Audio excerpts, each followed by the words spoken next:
on. On my right, we have the realm of fiction. Jack Bauer, Tom Cruise, the CIA successfully torturing. On my left, we have the reality, actual torture. I'm not here to tell you what to think about the motion, torture can be justifiable. I know this is a debate and I'm supposed to represent the arguments against the justifiability of torture. I don't want to do this, however, because I don't want to engage this motion. I believe that the motion, torture can be justifiable in certain circumstances, represents a misleading and fictitious departure point for a discussion of torture. The motion is in fact nonsense. That is not this society's fault, that is society's fault. I don't want to alienate my fellow panelists, but I believe it is unethical to attempt to convince any audience of the rightfulness or wrongfulness of torture in the context of terrorism or in any exceptional circumstances. It is unethical because the debate and the persuasion rest on an inherently fallacious premise. The ticking bomb scenario is no ordinary thought experiment dreamed up by some zany philosopher in an ethical discussion in philosophy class. It's a rhetorical device designed to seduce you, to seduce me, to see life as offering only two options: torture, terrorism, torture, terrorism, torture, terrorism. Are you with the terrorist or are you with the innocent victims? Think quick.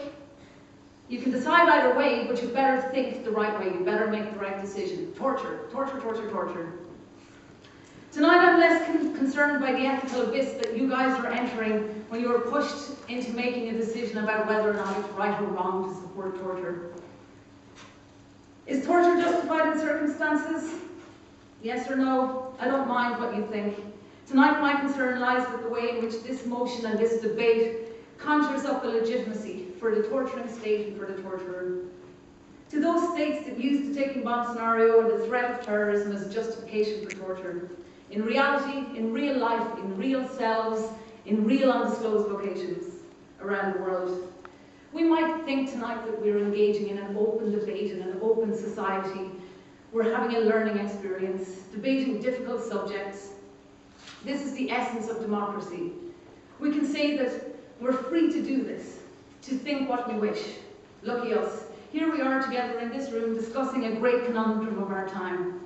We might feel satisfied that for the most part we're convinced of the immorality of torture, the sanctity of the torture prohibition. As a civilized nation, as liberal people, as sympathetic, empathetic humans, we are against the practice of torture. We don't do it normally. It's undemocratic, it's against our values, it's immoral, it interferes with human dignity, it interferes with bodily integrity, it causes pain and suffering. We don't like torture, we're against it. This practice is reserved for Hitler's, Pol Pot's, Idi Amin's, Pinochet's, those guys in the past, the present and the future, but it's not for us. But what about that one exceptional case?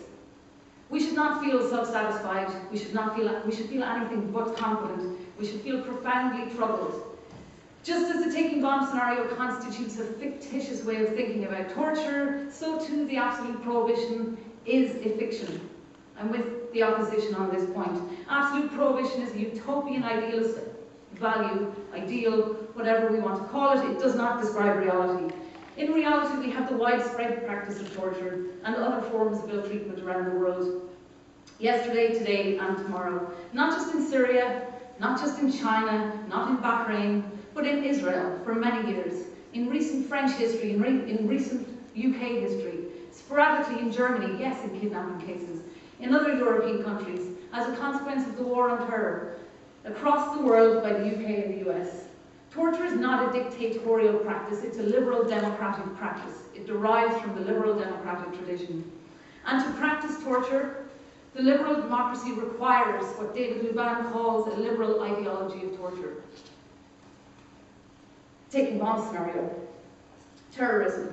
And tonight we are here not just having an open debate in an open society on a vexing subject, we are here supporting a liberal ideology of torture. When we debate the justifiability of torture, we provide a veneer of legitimacy to the states around the world that have practiced torture in the past or that continue to practice torture today, justifying it through the rhetoric of terrorism, ticking bombs. We are giving legitimacy to men like Paul Lazarus, a French general who coordinated intelligence during the Battle of Algiers, Absar says continues to defend the use of torture in Algeria, and he continues to advocate the use of torture to stop terrorism. He tortured people to death.